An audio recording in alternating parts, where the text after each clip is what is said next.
con los disímiles uniformes de verano.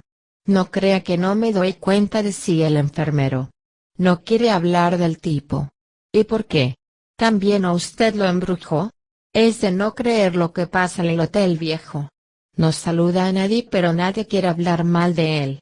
De la muchacha, sí. Y ni siquiera con Guns, no se puede hablar con Guns de la muerte del tipo. Como si él no supiera, como si no hubiera visto morir a 100 otros mejores que él. Todos los mediodías el hombre recogía sus cartas, tomaba una botella de cerveza y salía al camino, insinuando un saludo, metiéndose sin apuros en el insoportable calor, atrayéndome un segundo con la ruina incesante de sus hombros, con lo que había de hastiado, heroico y bondadoso en su cuerpo visto de atrás en la marcha. Acababa de terminar el carnaval cuando la mujer bajó del ómnibus, dándome la espalda, demorándose para ayudar al chico. No se detuvo junto al árbol ni buscó la figura larga y encogida del hombre, no le importaba que estuviera o no ahí, esperándola. No lo necesitaba porque él ya no era un hombre sino una abstracción, algo más buidizo y sin embargo más vulnerable. ¿Y acaso estuviera contenta por no tener que enfrentarlo enseguida? Tal vez hubiera organizado las cosas para asegurarse esta primera soledad, los minutos de pausa para recapitular y aclimatarse. El chico tendría 5 años y no se parecía ni a ella ni a él, miraba indiferente, sin temor ni sonrisas, muy erguida la cabeza clara, recién rapada. No era posible saber qué se traía ella detrás de los lentes oscuros, pero ahí estaba el niño, con las piernas colgando de la silla y ahí estaba ella, acercándole el refresco, acomodándole el nudo de la corbata escocesa, aplastándole con saliva el pelo sobre la frente. No quiso reconocerme porque tenía miedo de cualquier riesgo imprevisto, de delaciones y pasos en falso. Me saludó, al irse, moviendo lo indispensable la boca, como si los labios, los anteojos, la palidez, la humedad bajo la nariz, todo el cuerpo grande y sereno no fuera otra cosa que un delegado de ella misma, del propósito en que ella se había convertido, y como si considerara necesario mantener este propósito libre de roces y desgastes, sin pérdidas de lo que había estado reuniendo y fortificando para dar la batalla por sorpresa en el hotel viejo. ¿Y acaso ni siquiera eso? ¿Acaso no me veía ni me recordaba y, en un mundo despoblado, en un mundo donde solo quedaba una cosa para ganar o perder, persistiera, sin verdaderos planes, con sencillez animal, en la conservación apenas exaltada de la franja de tiempo que iba desde su encuentro en la sala de baile, en un reparto de medallas y copas, con el pívot de un equipo internacional de básquetbol, hasta aquella tarde en mi almacén, hasta momentos antes de colarse en una pieza del hotel, empujando con las rodillas al niño impávido para apelar, sucesiva, alternativamente, a la piedad, a la memoria, a la decencia, al sagrado porque sí. Estábamos los tres en el almacén vacío, esperando que sonara la bocina del ómnibus para Los Pinos. Le miré los hombros redondos, la lentitud protectora, casi irónica de los movimientos con que atendía al chico e iba vaciando su propio vaso de naranjada. Comparé lo que podían ofrecer ella y la muchacha, inseguro acerca de ventajas y defectos, sin tomar partido por ninguna de ellas.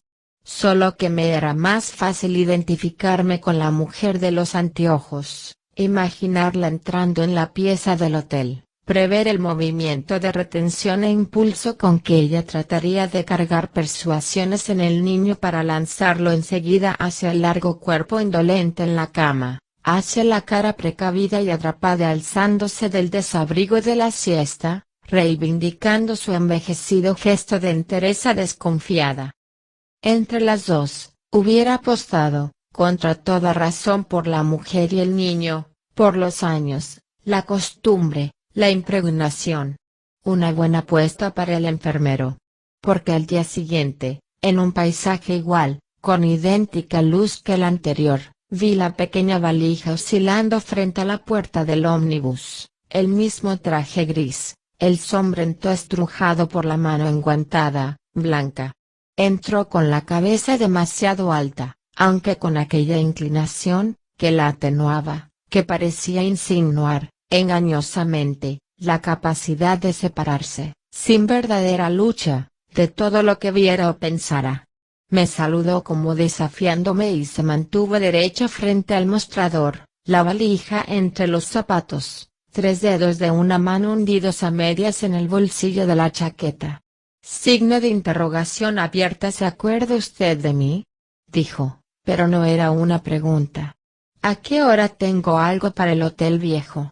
Tiene una media hora de espera. Si prefiere, podemos tratar de conseguir un coche. Como la otra vez, comentó ella sin sonreír. Pero yo no iba a llevarla, en todo caso. Tal vez haya pensado en la imposibilidad de repetir el primer viaje y sorpresa, o en la melancolía de intentarlo. Ella dijo que prefería esperar y se sentó en la mesa que ya conocía, comió la comida del enfermero, queso, pan y salame, sardinas, todo lo que yo podía darle. Con un brazo apoyado en la reja, me miraba ir y venir, ensayaba conmigo la expresión tolerante y desplegado que había imaginado durante el viaje. Porque cuando llegue ya habrán almorzado, explicó, ayudándose a creer que un servicio de comedor a deshora era el trastorno más grave que llevaba al hotel. Los escasos clientes entraban en la sombra, venían hacia mí y el mostrador con las cabezas inmóviles, los ojos clavados en mi cara, pedían algo en voz baja, despreocupados de que los atendiera o no, como si solo hubiera venido para interrumpir mi vigilancia, y giraban enseguida para mirarla, curioseando en los platos colocados frente a la muchacha. Después me buscaban los ojos con aparatosa sorpresa, con burla y malicia, y todos, hombres y mujeres, sobre todo las inconformables, fatigadas mujeres que bajaban desde la sierra en la hora de la siesta, querían encontrar en mí alguna suerte de complicidad, la coincidencia en una vaga condenación. Era como si todos supieran la historia, como si hubieran apostado a la misma mujer que yo y temieran verla fracasar. La muchacha continuaba comiendo, sin esconder la cara ni ostentarla. Después encendió un cigarrillo y me pidió que me sentara a tomar café con ella. De modo que pude jugar con calma a pronósticos y adivinaciones, preocuparme seriamente por sus defectos, calcular sus años, su bondad. Estaría más cómodo si la odiara, pensaba. Ella me sonrió mientras encendía otro cigarrillo, continuaba sonriendo detrás del humo y de pronto, o como si yo acabara de enterarme, todo cambió. Yo era el más débil de los dos, el equivocado. Yo estaba descubriendo la invariada desdicha de mis 15 años en el pueblo, el arrepentimiento de haber pagado como precio la soledad, el almacén, esta manera de no ser nada. Yo era minúsculo, sin significado, muerto. Ella venía e iba, acababa de llegar para sufrir y fracasar, para irse hacia otra forma de sufrimiento y de fracaso que no le importaba presentir.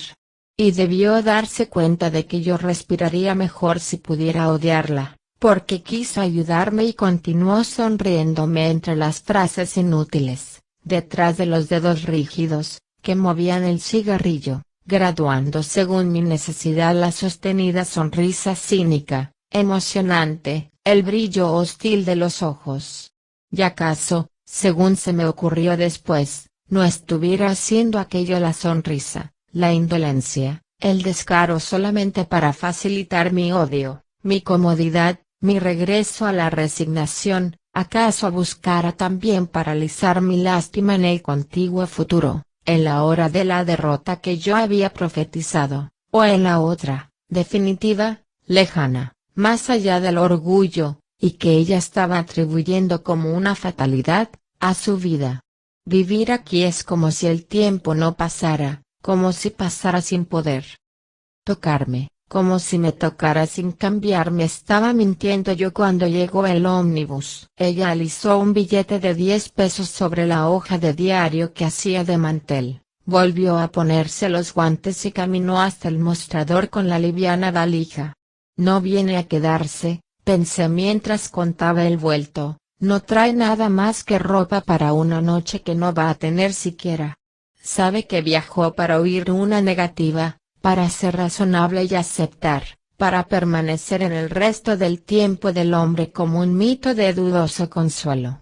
Apenas murmuró un saludo, con la sonrisa hacia el piso.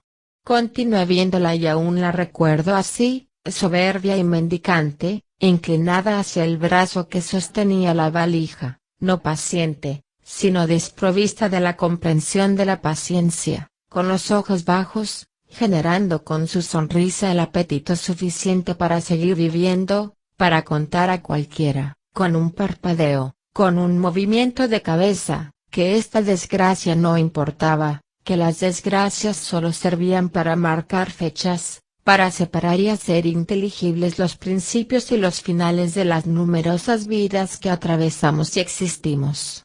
Todo esto frente a mí, al otro lado del mostrador, todo este conjunto de invenciones gratuitas metido, como en una campana, en la penumbra y el olor tibio, húmedo, confuso, del almacén. Detrás del chofer del ómnibus la muchacha había caminado copiando la inclinación de los hombros del exjugador de básquetbol. Entonces, aquella misma tarde o semanas después, porque la precisión ya no importa, porque desde aquel momento ya no vi de ellos nada más que sus distintos estilos de fracaso, el enfermero y la mucama, la reina, empezaron a contarme la historia del epílogo en el hotel y en la casita. Un epílogo, pensaba yo, defendiéndome, un final para la discutible historia, tal como estos dos son capaces de imaginarlo. Se reunían en el almacén, él y la mucama, todas las tardes, después del almuerzo.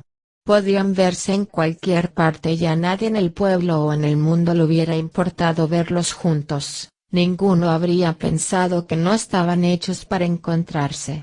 Pero se me ocurre que el enfermero, o ella misma, la reina, gruesa, con la boca entreabierta, con esos ojos fríos, inconvincentes, de las mujeres que esperaron demasiado tiempo, alguno de ellos supuso que agregaban algo si se citaban en la siesta en el almacén, si fingían ante mí, ante los estantes, ante las paredes encaladas y sus endurecidas burbujas no conocerse, si se saludaban con breves cabezadas y fraguaban miserables pretextos para reunirse en una mesa y cuchichear. Debían sentirse muy pobres, sin verdaderos obstáculos, sin persecuciones creíbles, terminaban siempre por volver hacia mí las redondas caras sonrientes, cuidando no rozarlas. Sospechaban que yo hubiera apostado por la mujer ancha de los anteojos oscuros y se dedicaban a su defensa, a la cuidadosa, solidaria enumeración de las virtudes que ella poseía o representaba, de los valores eternos que la más vieja de las dos mujeres había estado vindicando, durante 48 horas, en el hotel y en la casita. Habría que matarlo, decía la mucama. Matarlo a él. A esa putita, perdóneme, no sé qué le haría. La muerte es poco si se piensa que hay un hijo. Un hijo de por medio, confirmaba el enfermero, pero me sonreía dichoso, vengativo, seguro de mi imposibilidad de disentir. Usted la llevó al hotel aquella noche de fin de año. Claro que no podía imaginarse. Signo de exclamación abierta, como iba a saber. Chillaba ella con escándalo, buscando mis ojos para absolverme.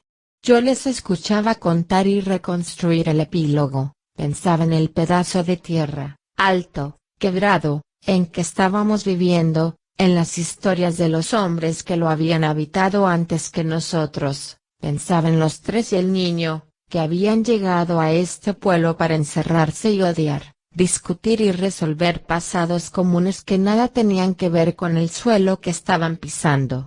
Pensaba en estas cosas y otras, atendía el mostrador, lavaba los vasos, pesaba mercaderías, Daba y recibía dinero, era siempre en la tarde, con el enfermero y la reina en el rincón, oyéndolos murmurar, sabiendo que se apretaban las manos. Cuando la muchacha llegó al hotel, el hombre, la mujer y el niño estaban todavía en el comedor, callados, revolviendo las tazas de café. Ella, la mujer, levantó la cabeza y la vio.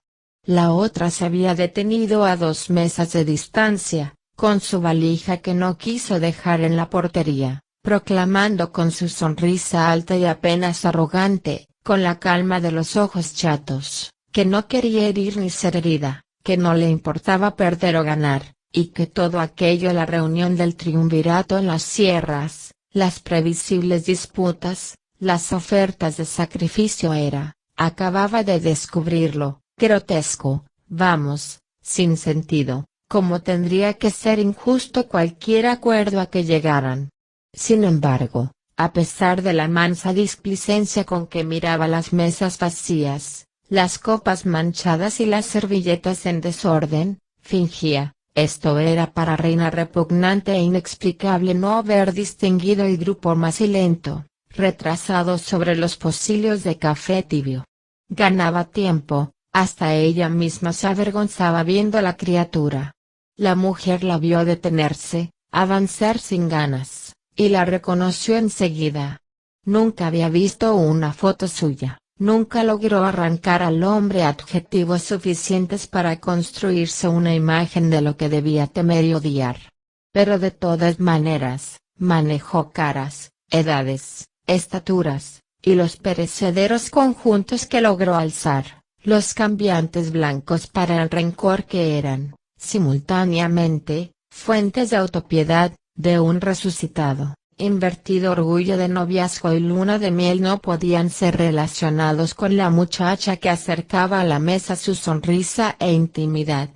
El hombre se alzó, las espaldas más tristes y disminuidas, las yemas de los 10 dedos en el mantel, colgándole de los labios el lento cigarrillo que se concedía en las sobremesas y que no atinó a desprender. Murmuró un nombre, nada más. No dijo palabras de bienvenida o presentación, y no volvió a sentarse porque la muchacha no lo hizo, se quedó de pie, alta sobre los vidrios oscuros y la boca oscura de la otra, sobre la curiosidad parpadeante del niño, sin necesitar ya su sonrisa, pensativa, liberada de promesas, frente al borde del mantel cuadriculado de los almuerzos como había estado 1 hora antes frente a mí y al mostrador, con una punta de la valija apoyada en una silla para soportar la brusca invasión del cansancio. La mujer olvidó las anticipaciones que había construido, recordó haber imaginado a la muchacha exactamente como era, reconoció la edad, la transitoria belleza, el poder y la falsedad de la expresión honrada y candorosa. Estuvo, nuevamente, odiándola, sin esforzarse, guiada por una larga costumbre, asistida por la repentina seguridad de haberla odiado durante toda su vida. La mujer dejó caer en el café lo que quedaba de su cigarrillo y fue bajando la cabeza, se miró la mano con los anillos y acarició al niño, sonriéndole, removiendo los labios con sonidos que no trataban de formar palabras, como si estuviera a solas con él. Entonces el hombre, largo, doblado, se animó a despegar las manos del mantel, a quitarse el cigarrillo de la boca y a ofrecer una silla a la muchacha. Pero ella, prestando ahora su cara a una sonrisa que nada tenía que ver con la arrogancia, con el desdén ni con el amor, sin mirar los ojos del hombre, apartó la valija del asiento y recorrió de vuelta el camino que había hecho entre las mesas. Yo no le dije que viniera aquí, explicó el hombre, sin emoción. No al hotel. Gracias, dijo la mujer, acariciaba el pelo del niño, le sujetaba la mejilla con los nudillos. ¿Es lo mismo aquí o en otra parte? ¿No es lo mismo? Además, ¿no habíamos decidido ya? A veces olvidamos de quién es el dinero. Debía